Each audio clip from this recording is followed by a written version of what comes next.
Welcome to the intermediate training for your Smiles for Life blog site.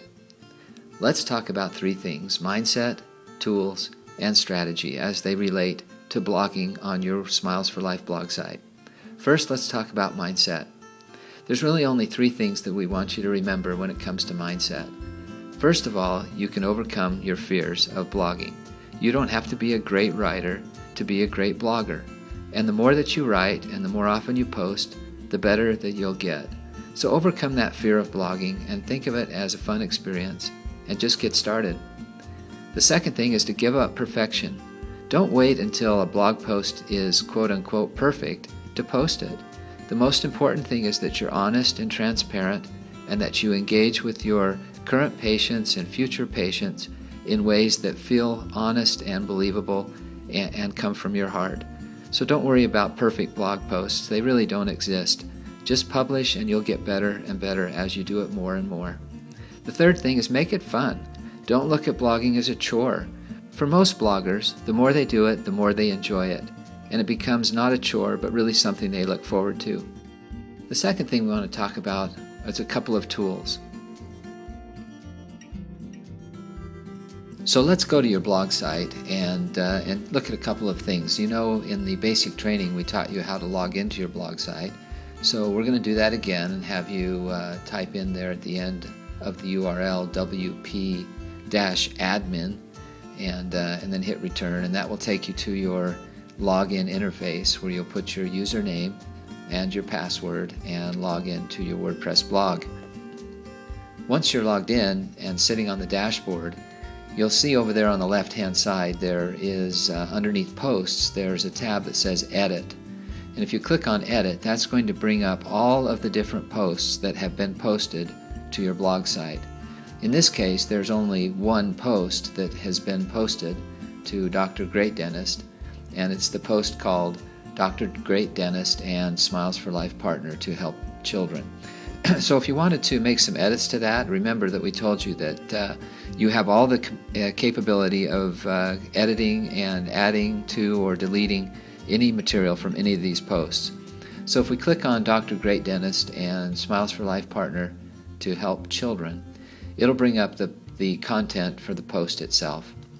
Now you can see, as we've told you before, that this is much like editing in any word processor, and so I'm going to take you through a couple of quick edits. Let's say, for example, instead of the word thanks there in bold, we wanted to change it to thank you for some reason. So you can just make that change very easily by just typing as you would in any word processing program.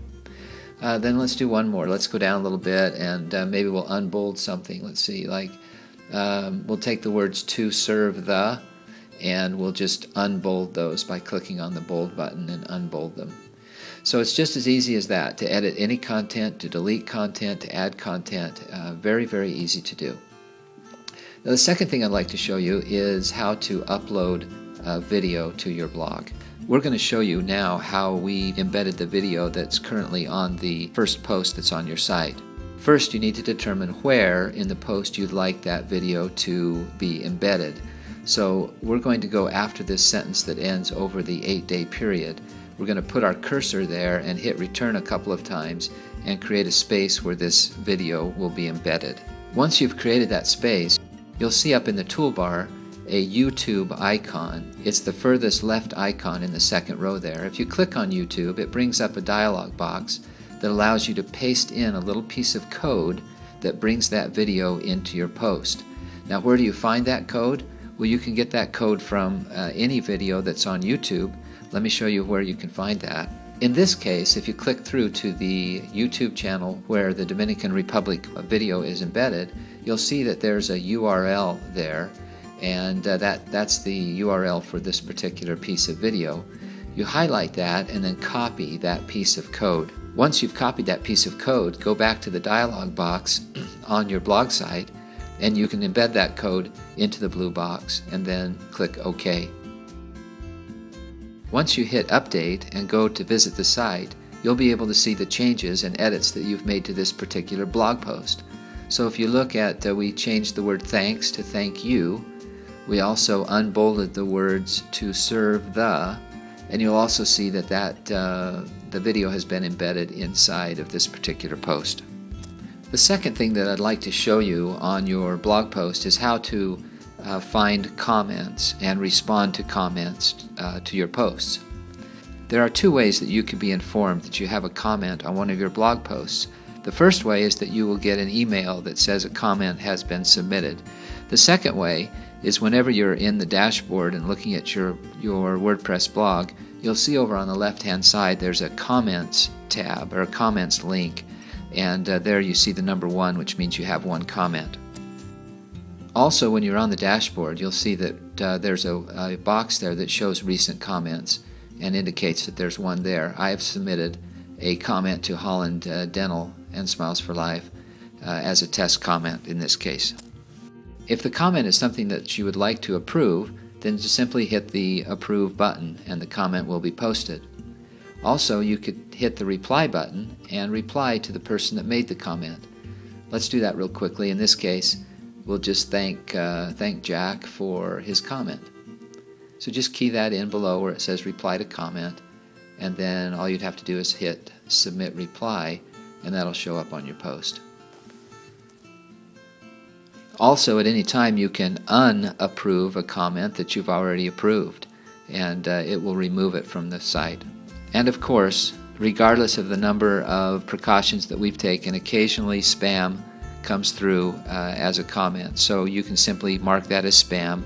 It will not be published to your site, and or you can just hit trash. If you hit spam, that helps Google know that that particular content was spam, and it may be able to better look out for it next time. But either way, mark it as spam or just trash it. Another tool that we want to talk about is the pass-along cards and stand-up display that were mailed to you from the Crown Council. Use these tools. Make sure that every person that comes to your practice, that every patient that visits, is told about your blog site. You'll notice on the back of the cards that were sent to you the URL for your blog site. Be sure to point that out to people and invite them to go there and to check out the posts, and to invite their friends and family members and coworkers to go to the site and make an appointment to whiten their smiles. These cards can be very useful for your patients if you'll encourage them to take them with them, keep them in their purse or wallet, and share them with other people. Finally, let's talk about strategy. There are really 6 points that we'd like you to think about when you think about your blogging strategy. Number 1, set a priority and a regular time to blog. This is one of the best ways to ensure that you'll continue to blog. Number 2, batch posts together. It's okay to think through a topic in a number of posts and write them all at once. Sometimes it's much easier. Even though you may post them at intervals, write them together. It saves time. Number 3, ask for your team's input. Everybody has good ideas for posts, and everybody has different perspectives. So in some of your team meetings, ask your fellow team members, what should we post about? What would we like to talk about on our blog? What would be interesting to our patients? Ask the hygienist when she's visiting with your patients, what are some of the concerns that our patients have? What are their worries? What are their concerns? And then blog about those subjects. Number 4, create an editorial calendar. Come up with all of the subjects that you would like to blog about and how to space them out over the coming weeks and months. If you decide that beforehand, you don't have to take the time to ask yourself, oh, what should I blog about today? Because you already have a calendar in place and you know the subjects that you want to blog about. Number 5, be consistent. If you're going to blog once a week, then be sure to blog once a week, because it's hard to get back in the habit if you stop blogging. Number 6, read and comment on other blogs. Find other blogs that you enjoy reading and make comments on them. You'll find that when people read your comments, they're curious about you and will click through to your site as well. So participating in other people's blogs is an important part of your own blogging.